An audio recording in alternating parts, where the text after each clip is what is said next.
Olá, turma, tudo bem? Hoje mais uma aula de biologia. Nós vamos começar a falar hoje sobre reino plantae, tá? Então, quais são as características desse reino? A gente viu por último o reino protista. Então, qual é a característica desse reino? Então, o reino plantae eu tenho seres eucariontes, todos pluricelulares, todos autótrofos, ou seja, aqueles que fazem fotossíntese, produzem seu próprio alimento, né? Glicose, presença de seiva bruta e elaborada, ou seja, eu tenho seres que têm vasos que conduzem a seiva, mas eu tenho plantas que não têm vasos, que são chamados de avasculares, que nós vamos ver. Todos esses, como são vegetais, a gente tem células que têm parede celular formada de celulose, que é um polissacarídeo estrutural.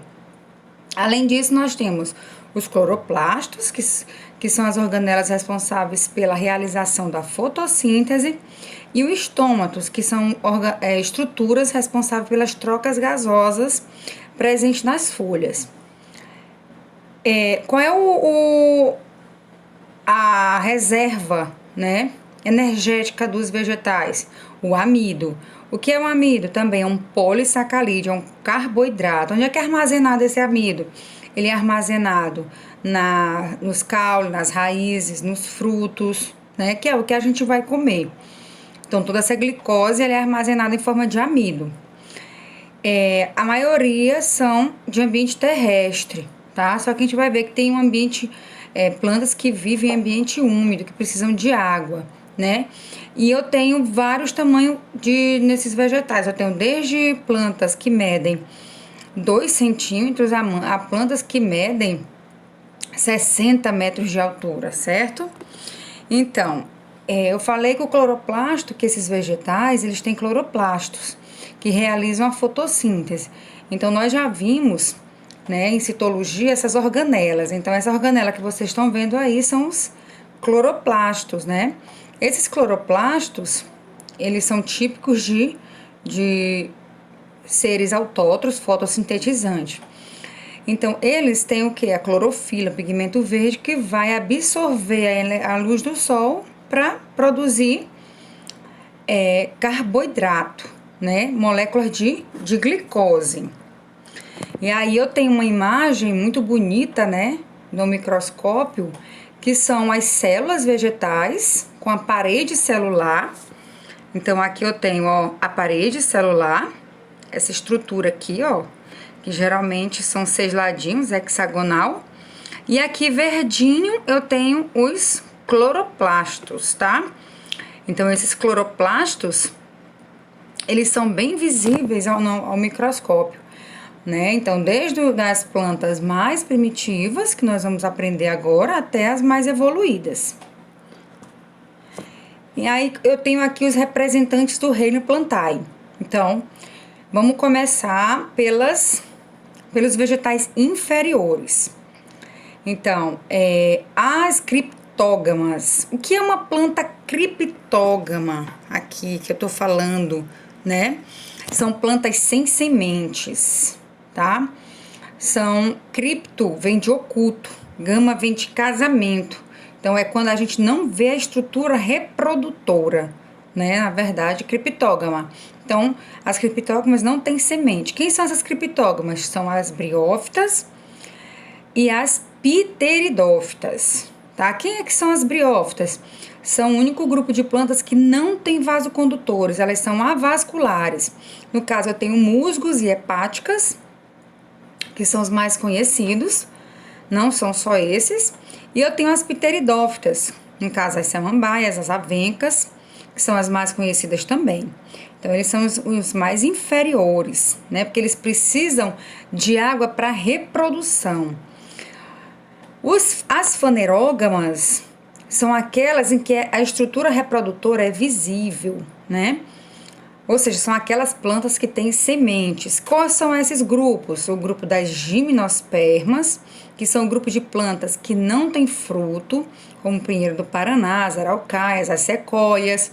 E eu tenho também o grupo das angiospermas, que são o único grupo com frutos, tá?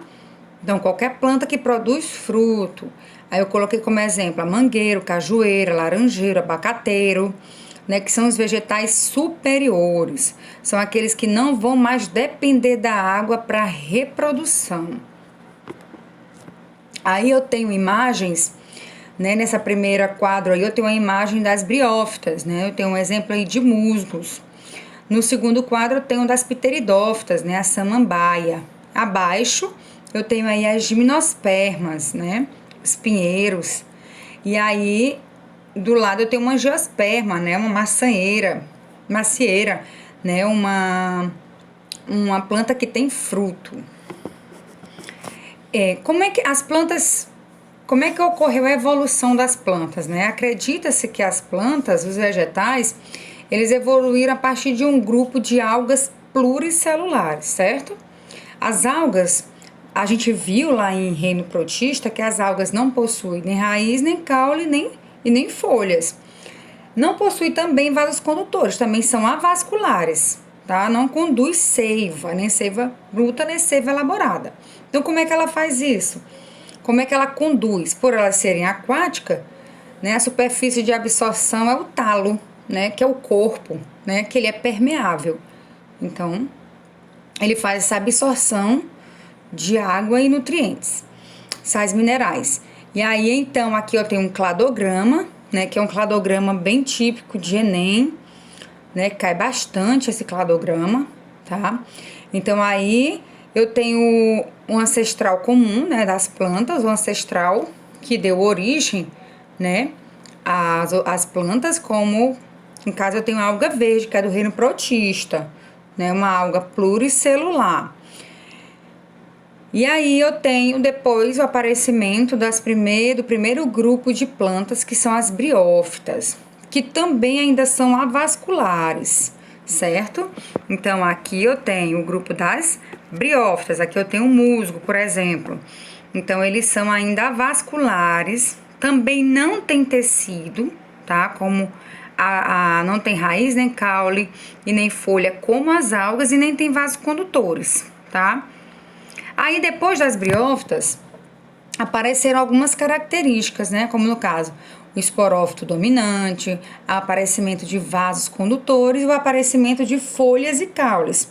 Aí eu tenho o grupo das pteridófitas, que é o segundo grupo, que já são grupos de plantas vasculares. E aí vai aparecer umas novas características evolutivas, com o aparecimento de sementes, tá? E crescimento lateral, né? Galhos, né? E plantas de grande porte, como no caso eu tenho o terceiro grupo, que são as gimnospermas. Por último, né? E o grupo mais evoluído, né? Eu tenho as angiospermas, que aí apareceram as flores e os frutos, tá? Então aí eu tenho um cladograma com a sequência evolutiva dos vegetais, tá bom? Então nós vamos começar a falar agora sobre as briófitas, né? Então as briófitas, eu tenho algumas imagens aí, eu tenho essa imagem aqui, são musgos, né? Que medem até no máximo 5 centímetros, né? De 2 a 5 centímetros. Aqui ele tá mostrando na imagem esse tapetinho verde, né? Então as briófitas, elas vivem em ambiente úmido, né? Elas precisam de umidade. Então aí eu vou ter plantas que vivem em rochas, em árvores, né? E que tenham umidade, né? Para poder ocorrer a reprodução. E na parte aqui inferior, eu tenho as hepáticas, tá? Quais são as características das briófitas? Como eu já falei algumas. Elas foram as primeiras plantas a ocupar o ambiente terrestre, que as algas eram aquáticas, né? são aquáticas, na verdade, tanto as unicelulares quanto as pluricelulares. Elas são muito pequenas e vivem em ambiente úmido, como foi falado. No lugar da raiz, como ela não tem tecido verdadeiro, elas apresentam rizoides, cauloides no lugar do caule e filóides no lugar das folhas, que são estruturas que vão se semelhar a essas estruturas na planta. Elas apresentam epiderme, né, que é uma camada que ajuda na impermeabilização, né, e também tem estômatos, né, que são as estruturas que fazem as trocas gasosas. Elas são avasculares, ou seja, não tem vaso condutor. Então, como é que a água é absorvida, né? Como é que essa água é transportada?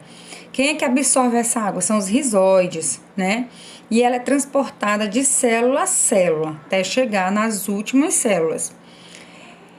Como elas não têm vasos condutores, elas são plantas de pequeno porte, né? E também não tem tecido de sustentação, que permite ela ter esse tamanho maior, né?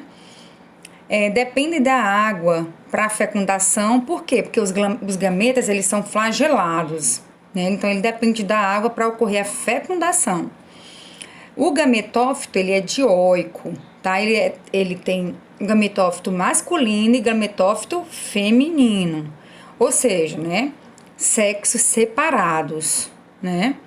Eu tenho uma plantinha, que é o gametófito masculino, e a outra plantinha, gametófito feminino. Sexos separados. Diferente de quando eu falo monóico. Monóico é o hermafrodita. É quando na mesma planta eu tenho as duas estruturas reprodutoras. Tá bom? Não acontece nas briófitas. Nessa imagem, eu tenho a morfologia do musgo, né? Eu tenho aqui o gametófito. O que é o gametófito? É a estrutura que vai produzir os gametas, tá? Ele é haploide, certo? O esporófito, que é essa estrutura aqui, que fica em cima do gametófito, ele é diploide. Ele tem uma haste, que funciona como um cauloide, e a cápsula onde vai ocorrer a produção de esporos, certo? Então, aqui eu tenho, ó, os rizoides, os filoides, a haste e a cápsula, tá? Aqui no lado, eu tenho uma imagem mesmo, né? Uma foto mesmo, né? Do musgo, com todas essas estruturas. Aqui na parte superior, eu tenho uma imagem do microscópio, né, com os folíolos, que se a gente aumentar mais no microscópio, a gente consegue ver os cloroplastos, né, as células bem separadinhas, igual aquela imagem que eu coloquei lá no início dos slides. Vamos saber como é que o musgo se reproduz. Os musgos, a maioria das vezes, se reproduzem sexuadamente, mas podem se reproduzir assexuadamente alguns tipos de briófitas, tá? Por propagação, por fragmentação, aliás. Então, onde é que eu vou encontrar esses musgos? Ambiente úmido, tem que ter água, certo? Então, aqui eu tenho, nessa parte, eu tenho aqui o esporófito e o gametófito. Vamos começar por aí. Nessa cápsula é produzido os esporos, beleza? Aqui, a cápsula, que é diploide, porque lembra que eu falei que o gametófito, no caso aqui eu estou falando de um gametófito feminino, tá? Lembra, é separado. E o esporófito, que é diploide. A cápsula, ela vai, nas células da cápsula, vai ocorrer meiose no interior, né? E vai produzir os esporos. Esses esporos, eles vão, quando a cápsula está pronta, ela vai se romper e vai liberar esses esporos. Esses esporos, eles vão cair no solo úmido e esses esporos vão germinar. E aí, nessa germinação, eu vou ter briófitas, gametófitozinhos feminino e gametófitos masculinos, sexo separado, dioico. Então, aqui eu tenho o gametófito masculino e aqui eu tenho o gametófito feminino. Prestem atenção. No gametófito masculino, na parte superior, eu tenho uma estrutura reprodutora chamada anterídeo. Anterídeo.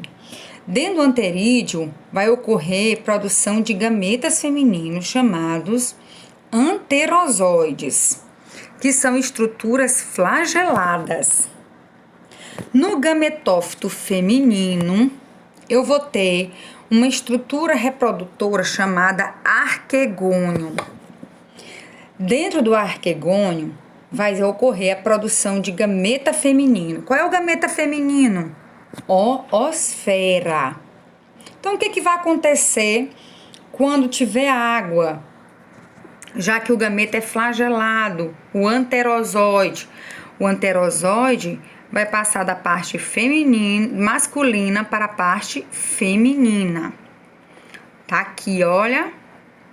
O que o anterozóide vai fazer? Ele vai fecundar a oosfera.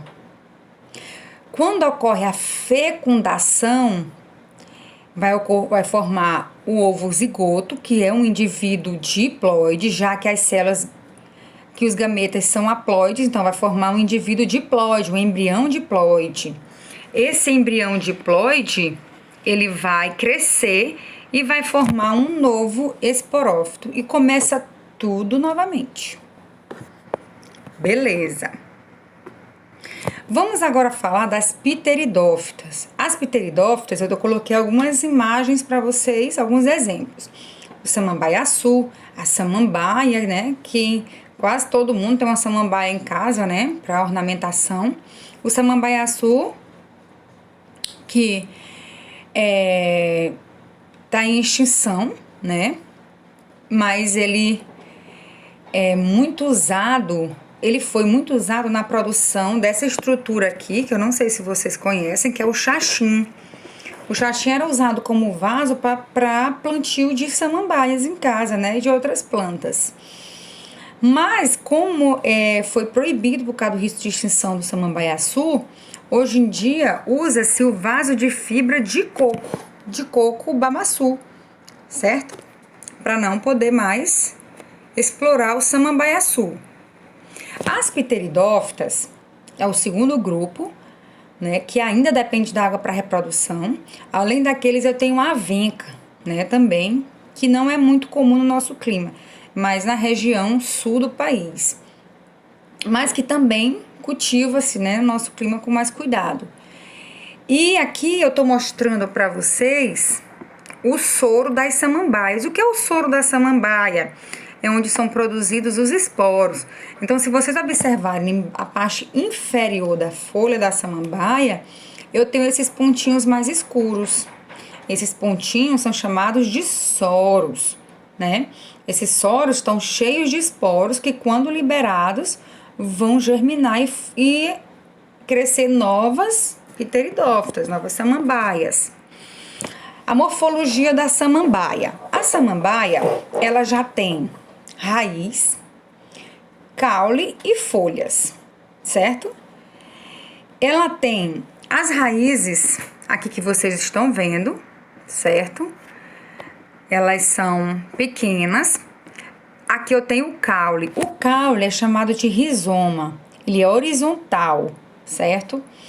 Aqui eu tenho uma folhinha jovem. As folhas jovens das pteridófitas são chamados báculo. Aqui eu tenho a folha da samambaia e aqui, como eu falei anteriormente, os soros. Dentro dos soros eu tenho estruturas chamadas de esporângios. O que é um esporângio? É a estrutura que vai produzir os esporos para as pteridófitas, que é bem visível. Aqui eu tenho o ciclo de vida da samambaia, né? A reprodução de uma samambaia. Reprodução sexuada. Lembrando que as plantas têm um tipo de reprodução chamada de alternância de geração. Ou seja, uma parte do ciclo é haploide e a outra parte do ciclo é diploide, né? Então, a gente viu agora, nas briófitas, que o gametófito era haploide e o esporófito era diploide, né? Aqui eu tenho a samambaia. A samambaia, ela é o esporófito, a planta é o esporófito. E esse esporófito, ele é diploide. O gametófito nas samambaias, ele não é visível, ele é microscópico. Então, aqui eu tenho os soros, certo? Com os esporângios. Esses esporângios, eles produzem os esporos, né, por meiose. Esse esporo vai cair no solo e vai germinar uma estrutura chamada prótalo, que é o gametófito. Agora, o gametófito, diferente das briófitas, ele é hermafrodita. Ele vai ter as duas estruturas reprodutoras, tanto o anterídeo, que é a estrutura masculina, quanto o arquegônio, que é a feminina, né? Essa estrutura aqui que parece um coração é o gametófito, já maior. Então, vai ocorrer a fecundação. Na parte inferior, eu tenho o anterídeo. Na parte superior, o arquegônio. O que vai acontecer? O anterozoide, ele vai nadar aqui até a oosfera e ocorrer a fecundação. Na fecundação, vai formar o embrião. Esse embrião vai se dividir por mitose, formar um esporófito jovem, até ele crescer e formar uma samambaia adulta e vai começar tudo novamente. Espero que vocês tenham entendido, certo? O ciclo de vida da samambaia. Aqui eu coloquei um quadrinho bem mais simplificado para vocês entenderem a diferença entre briófita e pteridófita. Então, briófitas são avasculares, enquanto as pteridófitas são vasculares. Possui pequeno porte briófita, a pteridófita já tem médio porte. As briófitas possuem rizóide, cauloide e filóide, enquanto as pteridófitas já têm raiz, caule e folhas. As briófitas não possuem semente nem flores. As pteridófitas também não. As briófitas vivem em ambiente úmido, pois dependem da água do meio para a reprodução, enquanto as pteridófitas também dependem da água para a reprodução. Gente, obrigada. Espero que vocês tenham entendido, né? As briófitas e as pteridófitas. Nas próximas aulas, nós vamos falar sobre os vegetais superiores.